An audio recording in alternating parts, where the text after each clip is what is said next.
పాఠశాలల్లో ఉండే పిల్లల యొక్క భోజనం నాణ్యత లేక ఫుడ్ పాయిజన్ అయ్యి ఇదే ప్రభుత్వ ఆసుపత్రిలో చేరి అనేక సందర్భాల్లో మనం ఇక్కడ ఈ ప్రాంతంలో చూసినాం. ఏం దౌర్భాగ్యం ఈ ప్రభుత్వాన్ని. గురుకుల పాఠశాలలంటే ఆనాడు కేసీఆర్ గారు దాదాపుగా 1000కి పైగా కొత్త గురుకుల పాఠశాలలు ఒక నాణ్యమైన విద్యను అందించాలి. ఈ పోటీ ప్రపంచంలో వాళ్ళు కూడా పోటీపడి చదవాలి. ఆర్థికంగా వెనుకబడ్డ బీసీలు కానీ, ఎస్సీలు కానీ, ఎస్టీలు కానీ, మైనారిటీలు కానీ ముందుకు రావాలనే ఒక కాన్సెప్ట్తో ఒక్కొక్క విద్యార్థి మీద 1,20,000 రూపాయలు ఖర్చు పెట్టి సంవత్సరానికి వారి క్వాలిటీ ఎడ్యుకేషన్ అందించాలి, క్వాలిటీ ఫుడ్ను ఇవ్వాలి, వాళ్ళ ఆరోగ్యాన్ని కూడా కాపాడాలి అనే కాన్సెప్ట్తో మరి ఆ పాఠశాలలు ఏర్పాటు చేస్తే ఆ పాఠశాలలు చదువుకున్న అనేక మంది పిల్లలు ఐఏఎస్లు, ఐపీఎస్లు, గ్రూప్ 1లు ఈ రకంగా మెరుగైన మరి ఉపాధి అవకాశాలు పొందే పద్ధతుల్లో ముందుకు పోతూ ఉన్నారు.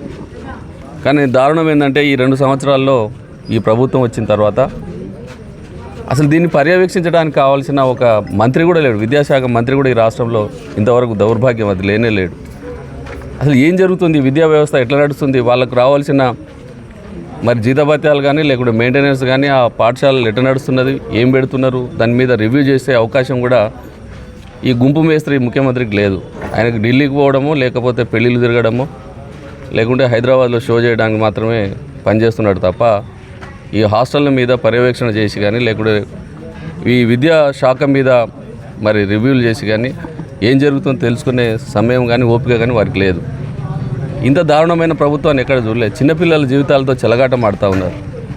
ఎంత దారుణం, ఎంత బాధ అనిపిస్తుంది. ఆ మాధవి జువ్విచెట్టు తండా తిరుమలగిరి సాగర్ మండలం ఒక గిరిజన తండాకు సంబంధించిన అమ్మాయి వాళ్ళ తల్లిదండ్రులు ఏదో కూలినాలు చేసుకుని మా బిడ్డ బాగా చదువుకుంటుంది, ఈ గురుకుల పాఠశాలలో సీట్ వచ్చిందని సంతోషంగా ఇక్కడ జాయిన్ చేస్తే చివరికి ఆ అమ్మాయి ప్రాణాల మీదకే మరి వ్యవస్థ తీసుకొస్తూ ఉన్నది.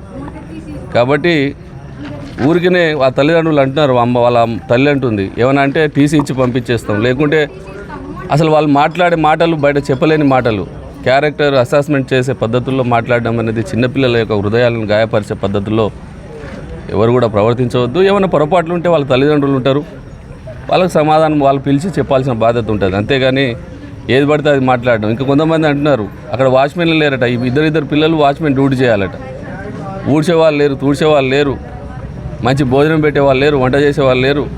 మరి ఏది లేకుండా వ్యవస్థను మొత్తం సర్వనాశనం చేస్తూ ఉన్నారు. అర్ధరాత్రి పూట దొంగలు కూడా వస్తారట హాస్టల్లో. మరి గలాంటి వ్యవస్థలు మరి పిల్లలు ఎట్లా, అందులో అమ్మాయిలు ఎట్లా చదువుకుంటారో మనం అందరం కూడా అర్థం చేసుకోవాలి. కాబట్టి దీని మీద ఈ ప్రభుత్వానికి మొద్దు నిద్ర వీడడానికి తప్పకుండా మనం ప్రభుత్వం మీద ఒత్తిడి తీసుకురావాల్సిన అవసరం ఉన్నది. కాబట్టి ముఖ్యంగా ఈరోజు